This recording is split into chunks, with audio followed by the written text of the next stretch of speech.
You are listening to KLRN Radio, where liberty and reason still reign. All writers are prone to becoming so attached to our characters and stories that we struggle to see why a passage may not be working. It takes another set of eyes to help us nurture our writing to full maturity. At Black Wolf Editorial Services, we strive to enable writers to develop and grow, shaping stories into masterpieces that can stand the test of time. Editing services are provided for all genres and all age categories. Services range from critiques of a short story through to line edits of a full-length novel and copy editing for those preparing for publication. We also offer assistance on generating a writer's bio for your websites, as well as help with those book blurbs and promotional material. We won't abandon you to the masses. We want to celebrate with you in your successes. Black Wolf Editorial Services, nurturing your writing into maturity. For a full list of services and prices, visit us at blackwolfeditorial.com.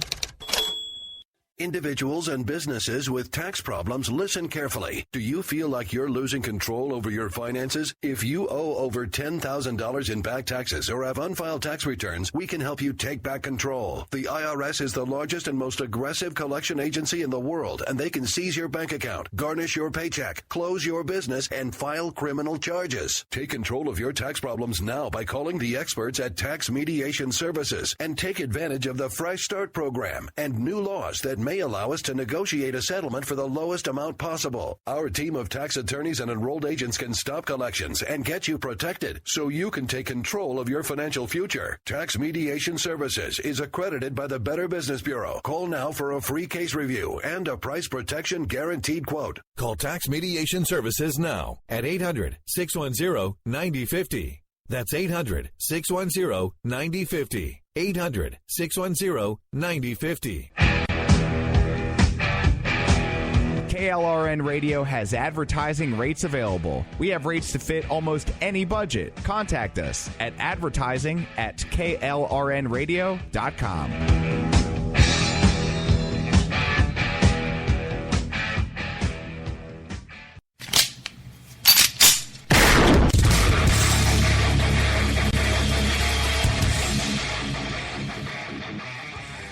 This is Slickery Trigger for Rebel Road Tactical. With proper care and feeding, your pistol will be ready when you need it, there to save your life. Shouldn't your gear be that good? Whether you need a holster for comfortable everyday carry or a tough-as-nails holster for your next training course, Rebel Road Tactical has what you need. Check us out on the web at rebelroadtactical.com.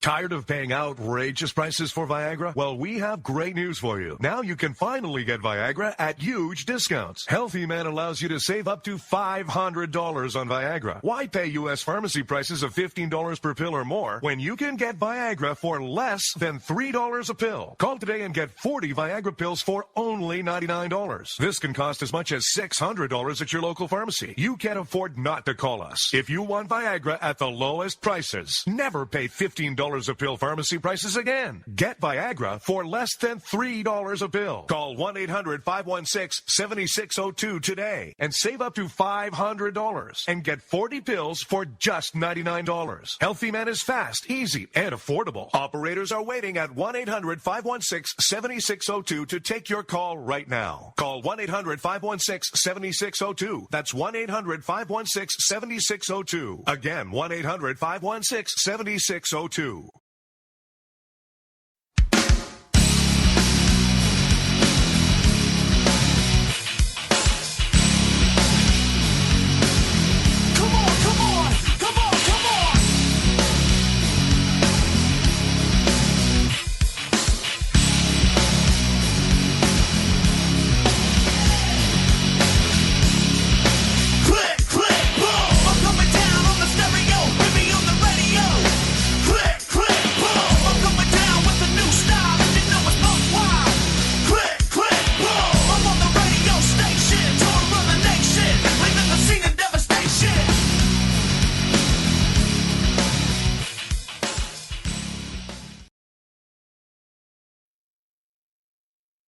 A long, long time ago, I can still remember how That bandwidth used to make me smile. And anything I wished to see, it was just between I and me, without some a-hole up in D.C. crimping my style. But February made me shiver. The FCC on threats delivered. Regulations were adopted. Our freedoms were accosted. I can't remember if I cried when I read of rules we must abide, of legislation that wasn't looked inside, the day the Google died. So bye-bye to the internet, guys. Plug my PC in with AC, but the bits were all fried. And don't you know the Volt? All right, folks. Well, happy Friday night. This is Robinson and Wright, and we had to dust off an oldie but a goodie from KLRN's very own house parody band, the Third Rail Ramblers. I actually thought it was kind of fitting today since we were all fighting with the internet, kicking and screaming at Twitter. My kids are trying to watch Netflix and it's not working, and the freaking whole world basically came to a shambles, all because of a denial of service attack.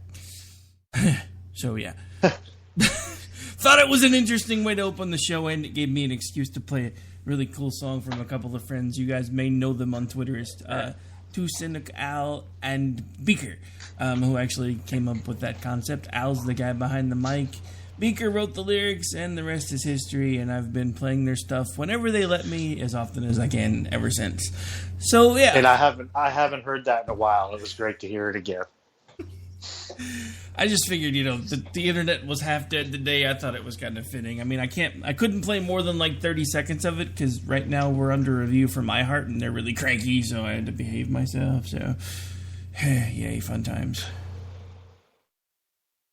Actually, were we supposed? Hang on a second. I think I may have forgotten something.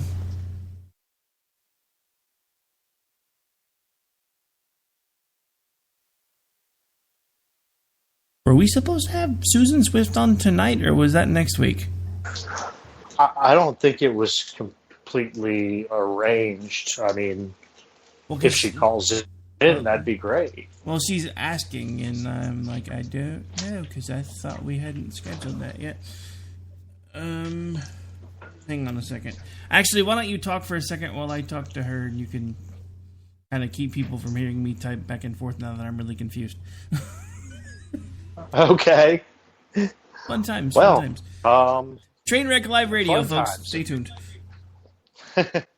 Yeah, it's been fun times today. Looks like someone, maybe from what I hear, the Russians have really hacked about everything in the United States today and shut things down. I know people on Twitter on the West Coast didn't even get their Twitter feeds back until about 2:30, 3 o'clock Eastern time today. And then as soon as they got them back, Twitter and Amazon got hit with another one. It's great. I love it.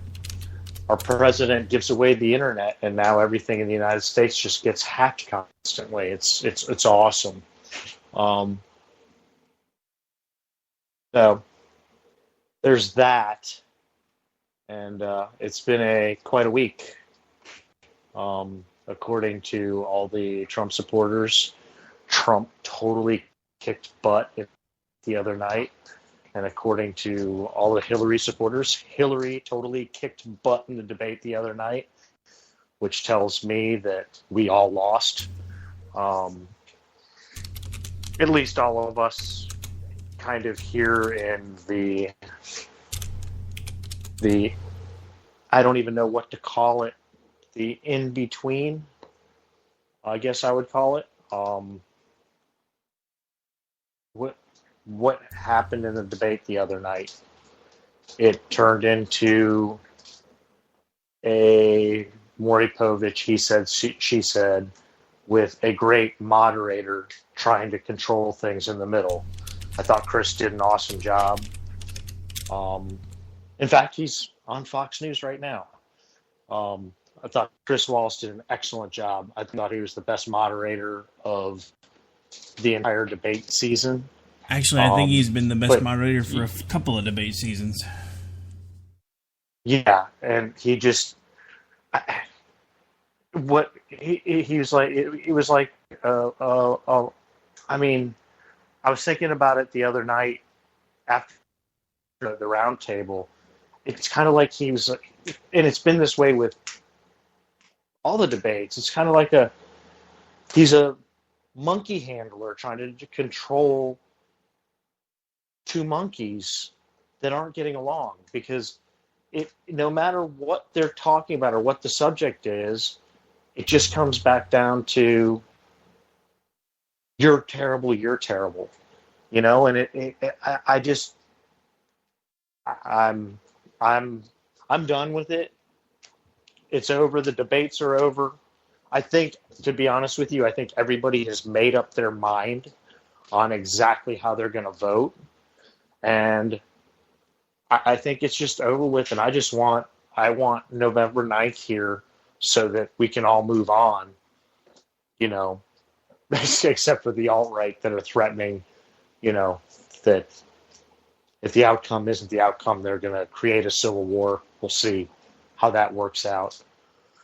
Dude, I have a feeling 95% of the alt-right are probably between the ages of about 14 to 17. Probably heavily suffer from acne. Most of them probably have pocket protectors and broken glasses, and they're sitting in mom's basement swilling Mountain Dew, eating Cheetos, and trying to tell everybody they're going to take over the world. I just don't see it happening. I really don't. Oh, I don't either. I think it's ridiculous. I got it today on social media. You know, I was told, you know, that you're afraid of our memes now. Wait till you see what we do in January. Okay. I wasn't afraid of your memes in the first place. Half of them have typos. No.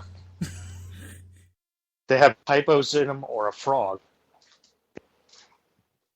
Yeah, well, I can't mention what the frog that I'm thinking about usually doing in the GIF that gets passed around in that group that we're talking about, but that's what that group reminds me of. Yeah, it's the whole alt-right thing. You know, they try to act all big and scary. I mean, literally, I got blocked the other day by an account, and the account handle was hooked on Hitler. It's a girl. She's apparently hooked on Hitler. And then she tried to tell me that I was an idiot for calling her a Nazi. Your handle is hooked on Hitler. Yeah. She's like, I'm alt-right. I'm not a Nazi. Then why is your handle hooked on Hitler? Maybe you should have went with hooked on phonics instead. I mean, I even had a line in there where I said she just can't spell, and her handle was really supposed to be Hookers for Hitler. She didn't like that too much, and I got blocked. Oh, I know. I was all over that thread because she brought some other guy in that was being a total tool, and it was just funny because he was trying to make a joke, and then I turned it back around on him, and he's like, "Oh, you're just stealing my jokes now." I was like, "Junior, I don't have to steal your jokes. You're the punchline to your own jokes." He shut up. They're ridiculous. It's the whole thing is just, and I mean the threats and everything else are just, it's ridiculous. It's like, I mean, I'm at the point where, come on, bring it. I mean, come get me. You want to deport me, or you want to put me in your gas chamber? Do you have a gas chamber? Do you have a big oven in your basement? I think he was confusing a gas chamber with a Dutch oven. Yeah. Just saying. But, I mean, you know, seriously, though, I mean, how many people have we been in either in group, because usually if somebody's really going after one of us, we'll drop it somewhere and some friends will pick up and try to help. But how many of us have been in the middle of a conversation with these people? And I'm thinking of one particular that I've had this week, where out of the middle of nowhere, this person shouted that me and Pastor Frisbee and a couple other people wanted Trump and all of his followers dead. And then I made a joke, and she calmed down because she started picking on me because, unlike you, who is cool and managed to figure out a way to put like a pumpkin and a ghost in his Twitter stuff, I thought I found one on my phone, but my phone screen is really small. Turns out it was a peach. So she started making fun of me because I had a peach behind my name. And I'm like, hey, my phone screen's small. I thought it was a pumpkin. She's like, great, now I want pumpkin cheesecake. So we laughed for a second. And we started, yeah, I saw that. And we started talking. And I started talking to her, and she was being fairly civil, so I started pointing out the reasons why I don't think Trump is the best choice.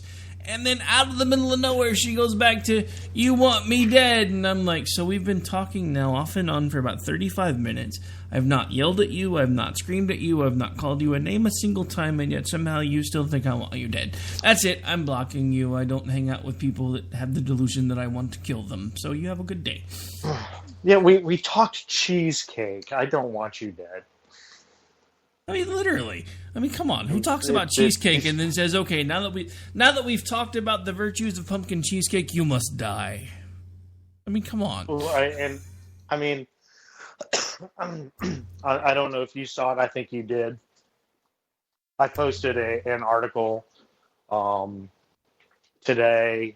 From National Review by David French. Oh no, I put it everywhere I could find. Talking about what he and his wife and children have gone through over this Trump thing, where literally he sat for hours on.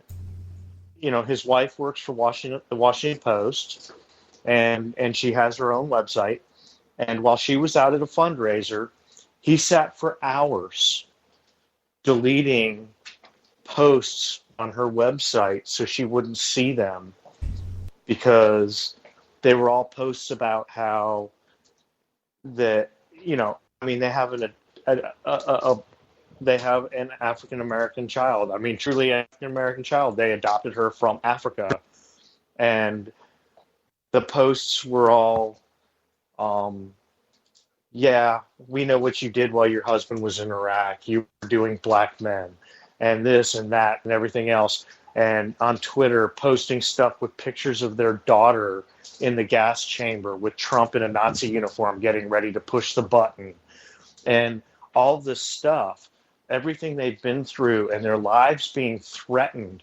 And just like Eric Erickson, having to pay for private security because they literally had their lives threatened, their personal information posted, their address posted, their phone numbers posted, their email addresses posted, everything posted on Twitter and Facebook and everywhere else. I mean, is that really what this is all supposed to be about? Is that what this is supposed to be about? And I've been through it too. I mean, I've had my address posted. I've had my kids' information posted. I've had my son's high school sports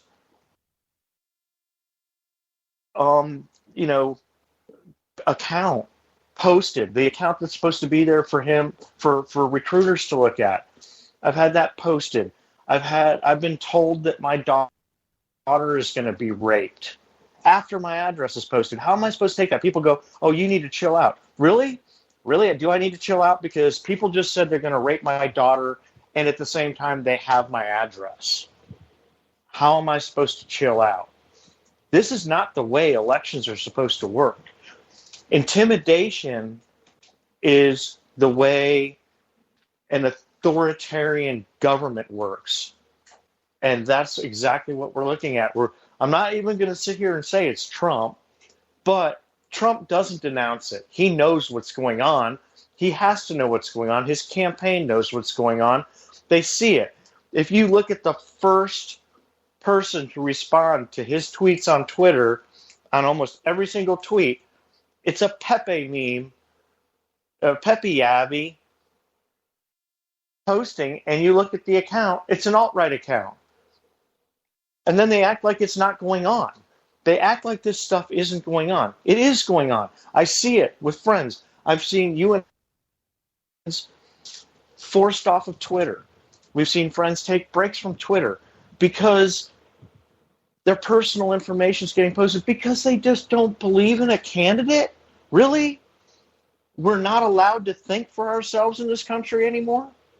I mean, that's what it's coming down to. These people think we're not allowed to think for ourselves, that if there's a candidate for the GOP, you need to back him. But I don't even say that because it goes beyond, it goes way before even the primaries. I mean, when I first got doxxed, it was before the primaries even started because I said I wouldn't support Trump. My stuff happened before the primaries even started. I mean, they talk about people trying to, I mean, come on. During the primaries, they were posting personal information of delegates from certain states. I mean, it's ridiculous. This whole election cycle has been the most ridiculous thing I've ever seen, and it's more and more proving to me that I did the right thing by trying to stir things up starting 13 years ago when I left the GOP. Okay, my rant is over. That's all right. It worked out perfectly because the sun just came in from the football game, so most everybody missed a lot of the noise. You may hear a microwave beep here and there, but that's kind of like right now because he, just finished playing 4 quarters of football and has to eat something. So anyway, it's just interesting that this keeps coming up because I remember when I first started listening to folks like Rush Limbaugh and then eventually Glenn Beck and Sean Hannity and all the other ones that came along after him, the one thing that they kept saying over and over again was that we needed to be able to think for ourselves. At least when they first started. We needed to be able to formulate our own opinions. We needed to be able to make sure that we were supporting strong candidates, making sure they were true conservatives, that they were constitutional conservatives because the Constitution matters. But if you'll notice about 6 years ago, actually, it started slowly changing. The narrative started changing because we had gotten to the point where we would lose pretty handily and then we'd have a little bit of a comeback in Congress or the Senate. And then it became, we just don't know how to win because the Democrats, once they make up their mind on the candidate, they support them no matter what. It doesn't matter what they do, what they say, they support them no matter what. We need to learn to do the same thing. And that's the problem. We've had these people that are now... Because, see, you and I, when we first started listening to the talk radio folks, they were saying the exact opposite stuff. But now we have all of these people that started coming of age now that we're listening to them in their later years where they've changed. And they've now all become what a former host here liked to call the term Anger Inc. Because...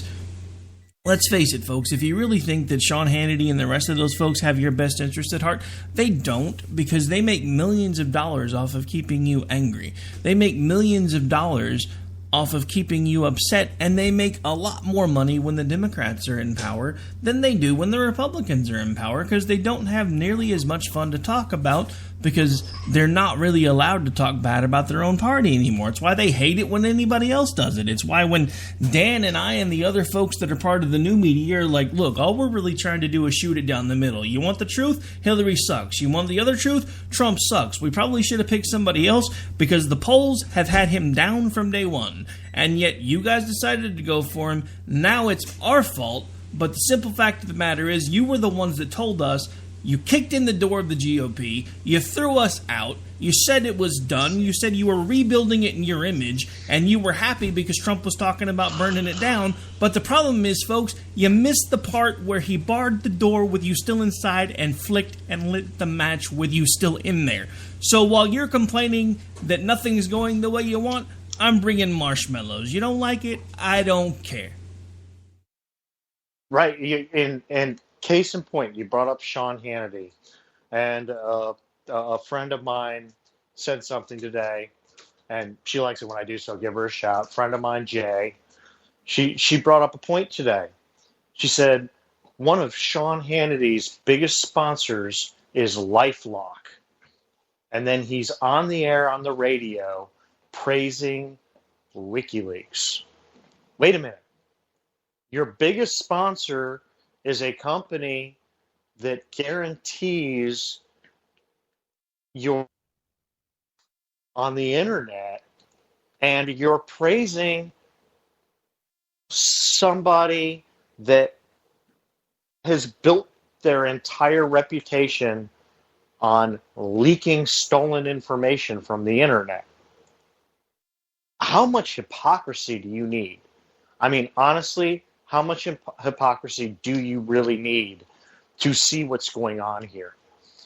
I mean, the whole WikiLeaks thing, yeah, I mean, sure, they're leaking Hillary emails, but what people don't even realize is that some of those emails are making Trump look like a fool. Yet the Trump supporters are praising it. I mean, literally emails that said they wanted to manipulate things to make sure Trump was the candidate because they knew they could beat him.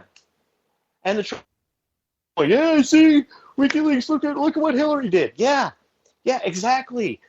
You're making yourself look like a fool because they just said you're the fool.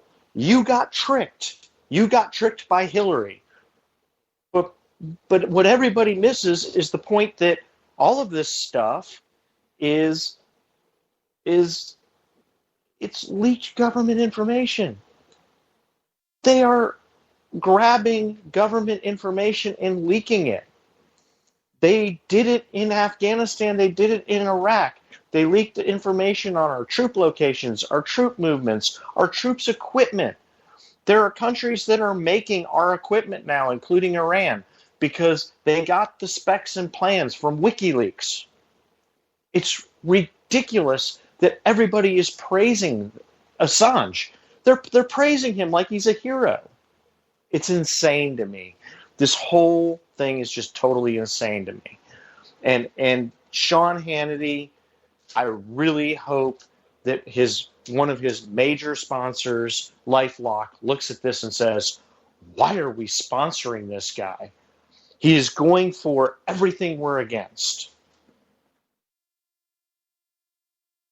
Yeah, no, I mean, I don't know. I mean, my whole thing with it, and, you know, the scariest thing about this is I actually have friends that are on the complete opposite side of this thing. They're completely for the Assange leaks. They're for WikiLeaks. They're for all of it. And I'm just looking at them going, look, do you realize what you're advocating?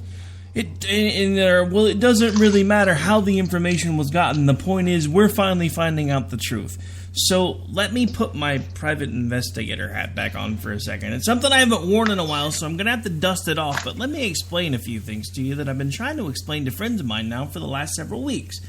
All of this penchant we now have for electronic information, for digital stuff like copies of emails and digital footprints and digital recordings and all that fun stuff, let me tell you a little secret.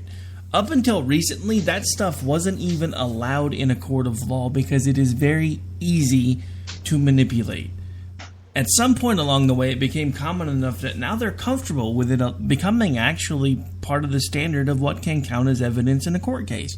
However, what they failed to realize is it's now become even easier to manipulate it than it was when it wasn't recognized. So a lot of times, what WikiLeaks and what a lot of these other folks will do is they will do this massive dump. But what they don't realize is some of the stuff that they're dumping is fraudulent. They don't know it because it's a massive dump. But there's bits and pieces in there that are completely inaccurate and completely misleading, and other governments do it on purpose because they know that eventually somebody might get this information, and it's going to be one way that they will know for sure that their information that they're trying to disseminate is being released. It happens all the time, and all these people are doing is helping these other governments realize that their plans are working because they're putting things in there. It's kind of like tracer fire with a machine gun. When you're shooting a machine gun, especially in a military combat situation, they have bullets called tracers. Same thing with a jet fighter. So you can see where your bullets are going.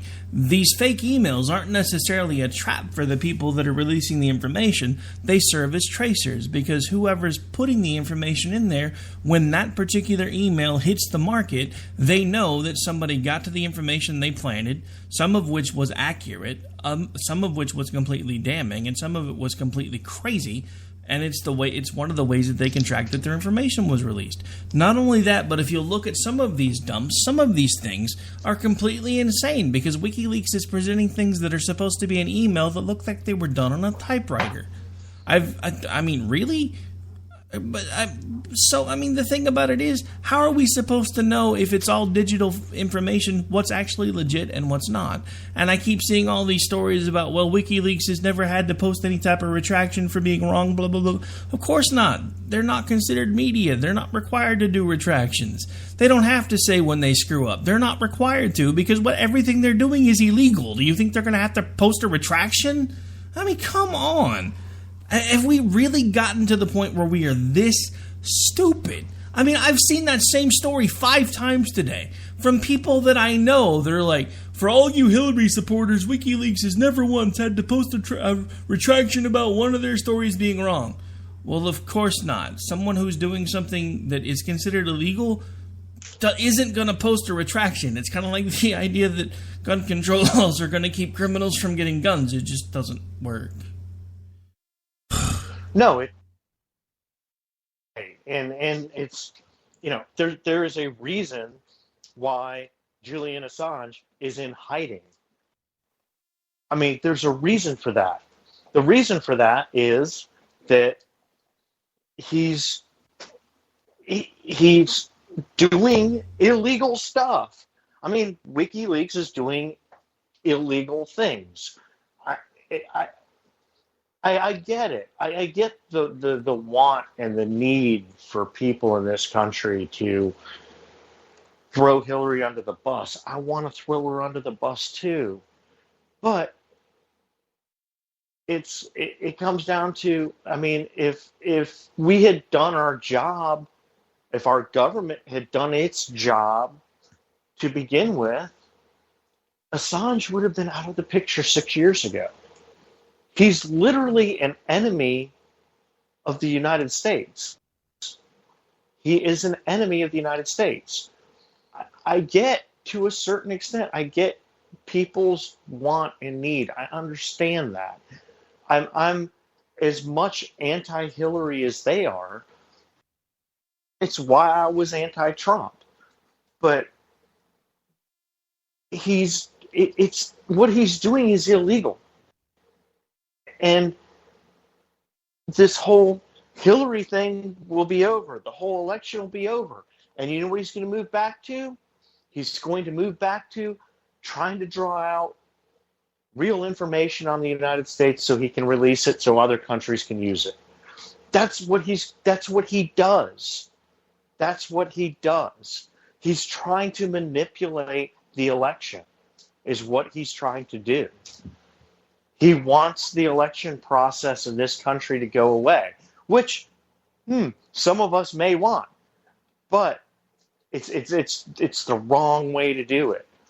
Using outside forces to disrupt our election process is crazy.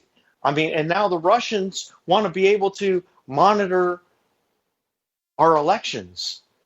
We have what used to be our greatest enemy, and who's becoming our greatest enemy again, wants to monitor our elections. I mean, what are people thinking? And Trump supporters are for it because they think the Russians want Trump. So Trump supporters are for Russians monitoring our elections. Oh, no, it's not just Trump supporters. We'll talk about that in a second. Actually, we are a few minutes past the break. When we come back, we've got more on this whole idea that Russia is suddenly floating to certain states like the one that I live in, where they have offered, and those were air quotes if anybody couldn't hear it in my voice, to come monitor our polling sites. And we'll talk about that more when we get back right here on Robinson and Wright. This is KLNR Radio, where we come to you live every Friday night, and we'll be right back here in just a couple moments.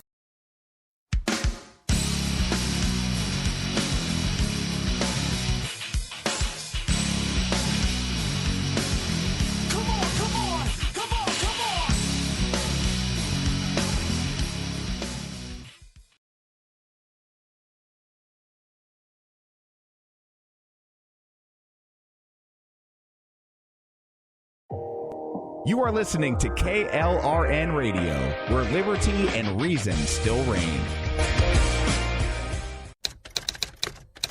All writers are prone to becoming so attached to our characters and stories that we struggle to see why a passage may not be working. It takes another set of eyes to help us nurture our writing to full maturity. At Black Wolf Editorial Services, we strive to enable writers to develop and grow, shaping stories into masterpieces that can stand the test of time.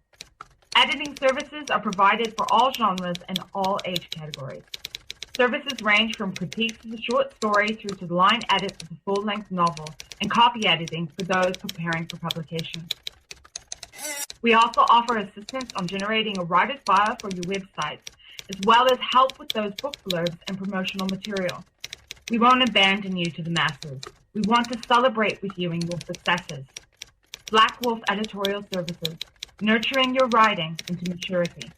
For a full list of services and prices, visit us at blackwolfeditorial.com. Individuals and businesses with tax problems, listen carefully. Do you feel like you're losing control over your finances? If you owe over $10,000 in back taxes or have unfiled tax returns, we can help you take back control. The IRS is the largest and most aggressive collection agency in the world, and they can seize your bank account, garnish your paycheck, close your business, and file criminal charges. Take control of your tax problems now by calling the experts at Tax Mediation Services and take advantage of the Fresh Start program and new laws that may allow us to negotiate a settlement for the lowest amount possible. Our team of tax attorneys and enrolled agents can stop collections and get you protected so you can take control of your financial future. Tax Mediation Services is accredited by the Better Business Bureau. Call now for a free case review and a price protection guaranteed quote. Call Tax Mediation Services now at 800-610-9050. That's 800-610-9050. 800-610-9050. KLRN Radio has advertising rates available. We have rates to fit almost any budget. Contact us at advertising@klrnradio.com.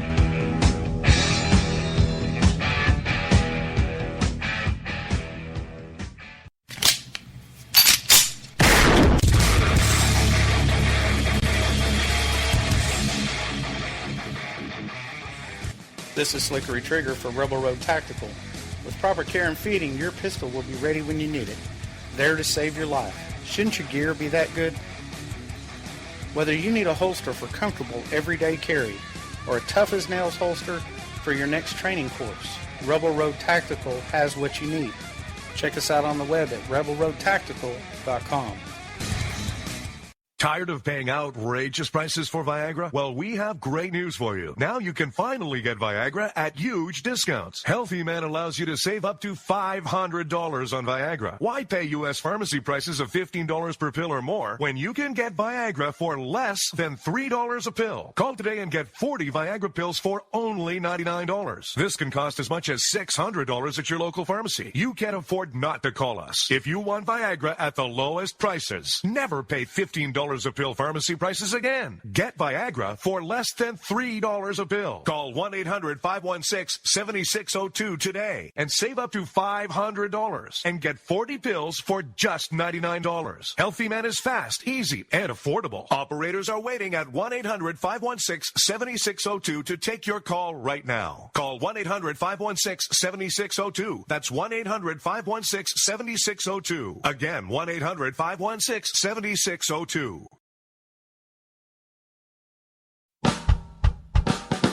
You're listening to the Spark Radio Network, internet radio like you've never heard before. Innovation, creativity, and imagination are all said to begin with a spark.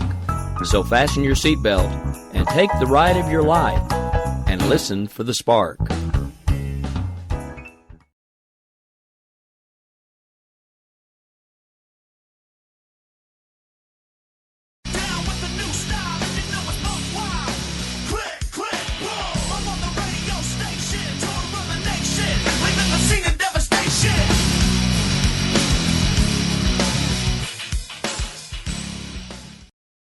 All right, folks, welcome back. Now, before we took the break, we had started talking a little bit more about this whole Vladimir Putin thing, and all of a sudden, he's floating offers to places like Texas, Oklahoma, a few other places to come monitor our polling sites. And the scary thing is, I know people that are okay with this. And I have actually been in a conversation with someone that I consider a good friend for most of the day who is okay with this. And he's looking, and after talking for a while, I kind of see his perspective. I disagree, but he's like, well, you know as well as I do that by the time it's all said and done, thanks to all these new international treaties and everything else, we're probably going to have United Nations people there somewhere. They're just not going to know they're there. And I trust Russia more than I trust the UN.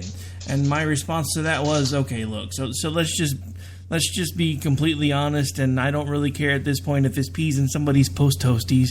Of course, it was in a private chat, so I used a different word than peed. You can do the math. And I told him, I said, look, in no uncertain terms, if I'm no longer willing to accept the lesser of two evils when I'm voting, then what makes you think I'm going to accept the lesser of two evils when it comes to interventionists from other countries monitoring our elections? I'm not okay with this. And I understand that we've been doing it now for a while, and I understand that we had people in Israel. I was opposed to that too, because Israel is our only true ally in the Middle East, and they've been getting hosed for as long as Obama's been in office. And it's one of the things that I laugh so much with all these alt-right folks is like, oh, finally somebody's going to do something about Israel. You should really like Obama. You really should. The only reason you don't is because you're a racist. Because you hate the Jews, and he hates the Jews, so you guys should get along really well. But you don't because you're racist. Well, to be honest with you, I've discovered something, and you and I have talked about my friend Francis, that something I'm discovering from the alt-right, and not even just the alt-right, but some just straight really hardcore Trump supporters, is that they kind of idolize Hezbollah. They think Hezbollah, it's almost like really like the alt-right has kind of, they've mirrored their belief structure off of Hezbollah. So, but you call it, I've actually had them say, yes, we idolize Hezbollah. But then I say, so you're pro-terrorist. No, Hezbollah, they're not terrorists. Well, they are. No, they're freedom fighters. Really? Hezbollah? Hezbollah are freedom fighters? I mean, this is what's happening. I mean, they'll sit there and say, we don't want Muslims in the country, but yeah, that's the way Hezbollah does things. This is where my head wants to explode. I mean, it's frightening is what it is. I mean, literally, that's basically saying that the alt-right is America's Hezbollah. Well, I mean, in a lot of ways, they kind of are.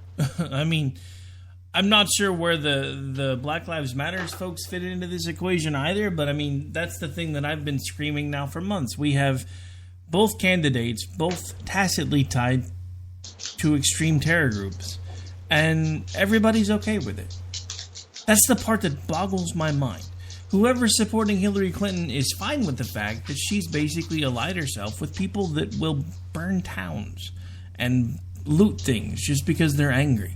And all these people that are supporting Trump. And, and I know everybody gets mad at me because I talk about Trump a lot more than I talk about Hillary. But I'm just going to say the same thing I say every time because I'm tired of having to explain myself. But at the same time, I sometimes feel like I have to. This was our house. We allowed someone who never should have been in our house to come in our house, crap on the furniture, tear down the curtains, go through the refrigerator, throw things all over the place, run around like a bull in a china shop. This was our house. We officially have a snake in our house. And at this point, I'm not talking necessarily about Donald Trump. Because when we let Trump in, We let all of these other vile little people in that have become this gigantic group known as the alt-right that everybody says is no big deal. That's what irritates me, because I have tried on Facebook and other forms of social media, because I know not everybody does Twitter because the length of characters is restrictive. It takes a while to get used to. That's one of the reasons why my account has been so small up until the last about 18 months, because I finally just decided, hey, I'm going to figure out how to use this. It was confusing to me. I'm old. It takes me a while to figure things out, but I'm finally starting to figure it out. But I have other people that are on other forms of social media, and they don't see the crazy, because Facebook Facebook filters things a lot better than Twitter does. You have to go digging to find the kind of crazy that you can easily find on Twitter on Facebook. So all the people that spend a lot of their time on Facebook, they don't see what we see every day. So I've started trying to show them. And you know what happens every time I do? I'll show them this nice long train of what starts out as a civil conversation, and then somebody will say, well, who are you supporting for the election? And somebody will say, well, I'm supporting Evan McMullin, or I'm going to vote Johnson. I'm going to do it for this reason. And all of a sudden, there's this frog Abby pops out of the middle of nowhere. We're going to come find you. We're going to throw you over the wall. We're going to gash your family. And I've shown this stuff hundreds and hundreds and hundreds of times, any chance that I can. Either in person to people and said, look, you keep asking me why I won't support Trump. This is why. Oh, that's just an isolated incident. And then I started showing it on Facebook. Oh, well, I can't believe you're going to throw one candidate completely out of the equation just because he's got some crazy people that follow him, because Hillary's got crazy people that follow her too.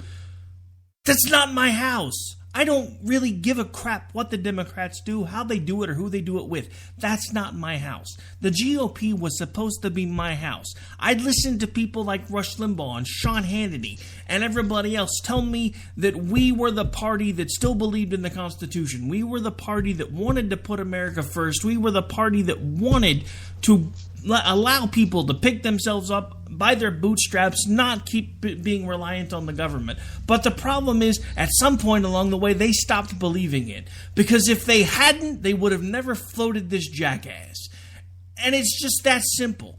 And when you show people the numbers like 538.com that keep showing over and over again that he's been behind from day one, that he had the chance in the middle, that it almost started trying to come together, and then it went the exact opposite direction because he keeps shooting himself in the foot. He can't help himself because he is a narcissist.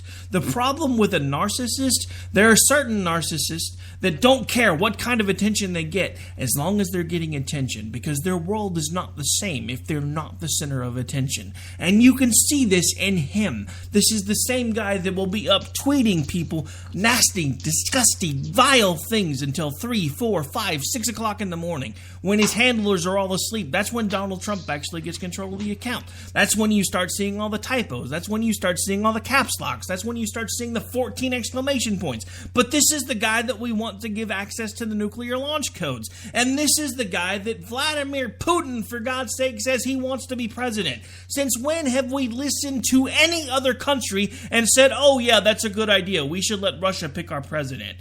Screw you, all of you.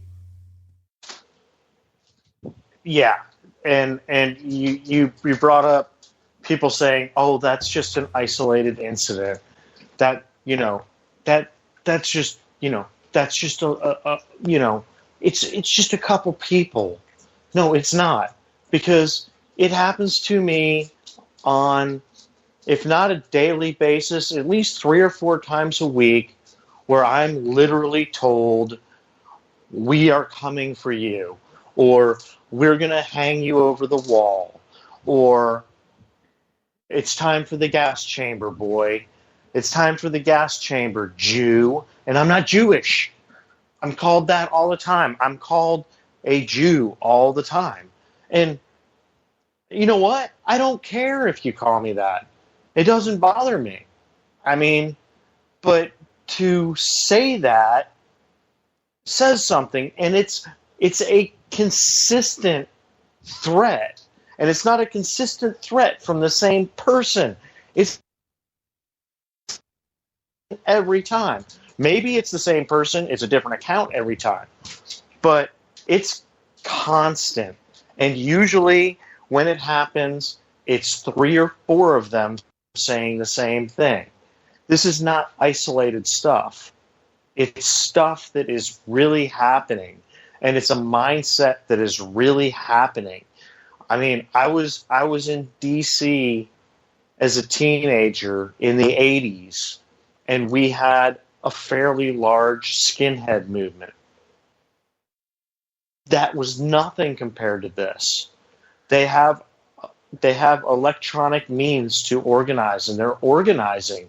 I'm not going to sit here and say that they're huge, but it's people don't even, back in the 80s, you would see stuff about the neo-Nazi movements in Skokie, Illinois, and everything else, and it was scary. This is way bigger than that. Way bigger, and people just blow it off now. This is much bigger than that. And they've had press conferences. They are a very organized group. And people just ignore it. No, it's nothing. No, it's something. It is something. And maybe I'm giving them more credit than they deserve, but I lived in Illinois. I've lived in D.C., and I've seen Nazi movements. And this is way bigger than any Nazi movement I've ever seen. And I call them Nazis. They don't like me to call them Nazis. I won't call them Nazis. I'll just call them alt-right white supremacists. I mean, that's what they are. We're ruining the white race in this country, according to them. And you know what? I don't care. We're all people. People are people. I care more about what a person feels and thinks than what color they are. I really don't care. Maybe I'm ruining the white race, but I really don't care about the white race. About people. Well, I'm gonna irritate some white supremacists because when it comes right down to it, there's no such thing as the white race. I mean, look, if you look at, and they can find this out themselves if they really wanted to, because they have these new services now through like Ancestry where you can run your DNA. And they'll actually give you a breakdown of your ancestry based on your DNA profile. There is no such thing as the white race. Whoa, hang on, got an ad popping up. Sorry, folks. I was reading a story about McMullen because I wanted to talk about it next. And the next thing I know, there's an ad popping up. But yeah, look, that's like me. You look at my profile picture. I look like a fat white guy. Guess what? I'm about 7 to 8% Sioux Indian. You wouldn't know by looking at me, but I'm Native American. I'm actually enough of a Native American where if it hadn't been considered an insult by my great-grandmother and her family to be placed on the Indian rolls, I could be on the government dime right now. I have enough Indian blood to be able to do that. But they were too proud to put themselves on the Indian rolls, so I don't have any way to prove it. Which is fine with me, because I didn't even know I was Indian and even had any Indian blood until much later in life. Because my dad, anytime, they probably still do, I'm not sure they're paper anymore, but you remember those cards they used to give you every school year where you had to check your nationality or your race and blah, blah, blah, and fill everything out. My mom, and I didn't understand the question when I was a kid, would always ask him, well, what should we put, white or Native American? No son of mine's putting Native American or anything. I'm like 5 years old. I don't even understand when my dad's getting mad because I'm looking at my skin going, I don't know, it look white to me. But apparently I have Native American ancestry on both sides.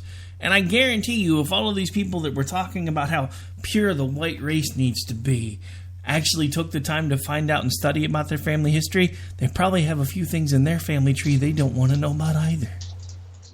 Yeah, that's. I have a friend, and that's his real response. Alt-right people, when they bring up the whole, white race and you're a race traitor, his response to him is always, I can guarantee you're not 100% white, and he always puts white in quotes. So he says, I guarantee you're not. Oh, yes, I am. Oh, yes, I am. No, you probably aren't. And I mean, I know that my lineage, I've never run an Ancestry.com or anything like that. I mean, my basic lineage is Irish, German, and British. Okay, that would pretty much make me white, but I can probably guarantee you, as long as my ancestry has been in this country, that I'm not 100%. There's no way. There's no way I am. I know that. And the whole argument, I mean, my favorite response is, well, whatever. I'm very partial to Latina and Asian women. So whatever. And went to you're just a race traitor if you would do that. It's ridiculous. I don't care who you are, what color you are, what race you are, what religion you are. If I like you, I like you. If I don't, I don't. That's what it boils down to me. Okay, so a couple quick points on the way out the door. For those of you who may not know, Utah looks like it might be a swing state, but not in the way you think. It looks like Evan McMullin, the write-in guy, who surprisingly, dude, could you imagine if this guy had actually started early enough? Apparently, he's on 40 out of 50 ballots that he got everything done in enough time for all of the states that allow write-ins. There are 8 states, including mine, that you cannot legitimately write in or vote for Evan McMullin. And I know. Mine's one of them because we don't recognize write-ins at all. Yeah, and that's, I'm going to do what I can. I need to find out, that the McMullin campaign is encouraging people to vote for him anyway and write him in anyway. But I need to find out in my state if I do that, does it delegitimize my entire ballot? It does. Because at the same time, I'm trying to save the state house in my state, and the most important thing to me right now in my state is the down ballot. Yeah, well, actually, there's a website you can go to to look it up. It'll actually talk about the different election rules for your state. Mine does not recognize write-ins at all. They're not even allowed, so if I even try it, it's going to void my whole ballot. Okay, so other little bit of fun. Got to poke fun at Donald Trump's ventriloquist master. So Sean Hannity, I'm gonna read to you a tweet, and then I'm gonna play some audio where he says something completely different. This is timestamped October 21st, 2016, 3:45 p.m. In 10 years, WikiLeaks has got nothing wrong. No one's been killed because of the info released. Free Julian Assange. That's hashtag free internet for all. That's also a hashtag. So this is audio or video.